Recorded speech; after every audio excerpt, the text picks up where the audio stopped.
First up, the tragic case of the Calgary boy who lived and died alone. Well, I came from work and I found my son in bed and he's not breathing. The paramedics who responded to that call described 15-year-old Alex Radita as mummified, covered in ulcers, with teeth rotten to the stump.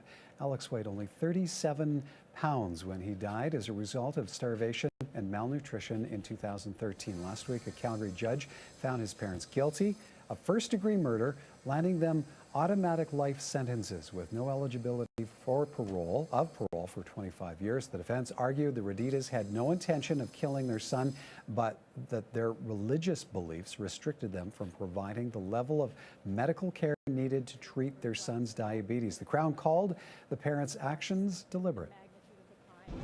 It really highlights the degree of isolation that Alex lived in. He had no friends or teachers or support people or doctors or really anyone, and he lived and he died very much alone. Greg, what was needed to prove first-degree murder in this case as opposed to the lesser charge of manslaughter? Right, so first-degree murder is essentially the highest level of culpable homicide in Canadian criminal law. And what the Crown needed to prove was a number of things. First off, that there was an intention to kill. And they had to take the additional step to show that the intention was what we call planned and deliberate. So what that really means is that there was a bit of foresight, a bit of planning, and a bit of action on that planning in order to bring out the death of the individual. Now, in this case, what happened is the judge found that there was first-degree murder on two aspects. One, that the continued course of action with the parents, the neglect, the failure to provide necessities of life, was tantamount to action that she found to be planned and deliberate. But there's also a subcategory of first-degree murder, and it's what I would call a predicate offense, first-degree murder. And it's a special category of first-degree murder that the Criminal Code in Canada says, look, even if a murder is not planned and deliberate, if it results in the course of what we call predicate offense, we're going to deem it to be first degree. So those offenses, they range. One is hijacking, another one is unlawful confinement, sexual assault's another one. But the judge found that not only was there plan and deliberation, but in the alternative, if there wasn't planning and deliberation, she said that there would be first degree murder on the basis that the child was unlawfully confined through a period of time in his life, which resulted in his death, and therefore would elevate it up to first-degree murder. Manslaughter, on the flip side, which the defense argued strenuously, is essentially a situation in which there's an unlawful act of some type or negligence of some type that results in the death of the individual, but the intention to kill was not there, and the defense was unsuccessful with respect to that argument. Stephen, what's your reaction to this decision?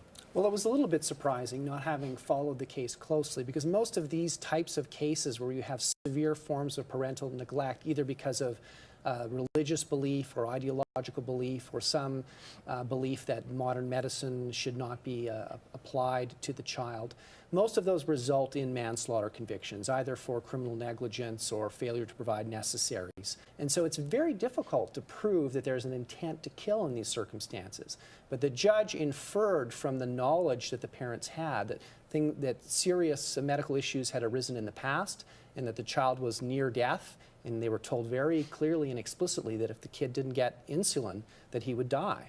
And as you know, over the course of the next few years, obviously medical treatment was not properly provided, and eventually he tragically died. And so I think the judge was then able to infer that there was an intent to kill, because they must have known that by failing to provide insulin and other necessities of life, that inevitably he would die. In 2003, when the family was still living in British Columbia, Alex was hospitalized after nearly dying. He was taken out of the care of his parents and placed in foster care for 1 year before being returned to his family with the understanding he would be supervised by teachers and health officials. It wasn't long after the Raditas moved to Alberta. Mark, how much communication is there between provinces when it comes to children and care? Well, there usually is quite a fair bit of communications, particularly within the child welfare system. And, you know, this is a case where a child had a slow, miserable death, and it was a lonely death.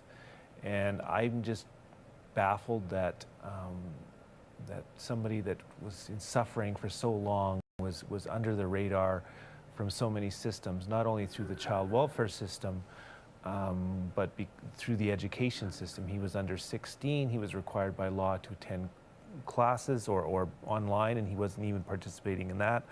So somebody never made the call, and that could have been a neighbor, it could have been a teacher, it could have been a child welfare worker from another province, but nobody followed up, and nobody communicated, and nobody asked questions, and this child was murdered. So what questions are you left with then?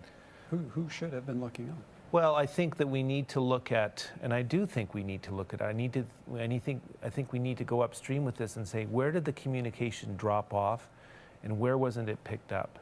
Now, I understand that this boy's involvement within the child welfare system in BC was rather dated, but there was an understanding that there was some expectations placed on this child and this family, I should say the family, and those were obviously not followed through. So where did this boy get lost in the woods, and where did people just sort of forget about him? And I think that we need to take a look at what went wrong in this case and develop a better best practice scenario so this situation doesn't, you know, doesn't reappear. All right, time for a break. But when we come back, could an Alberta gang tip line take a bite out of drug trafficking and paying to recover your reputation? More from our panelists in a moment.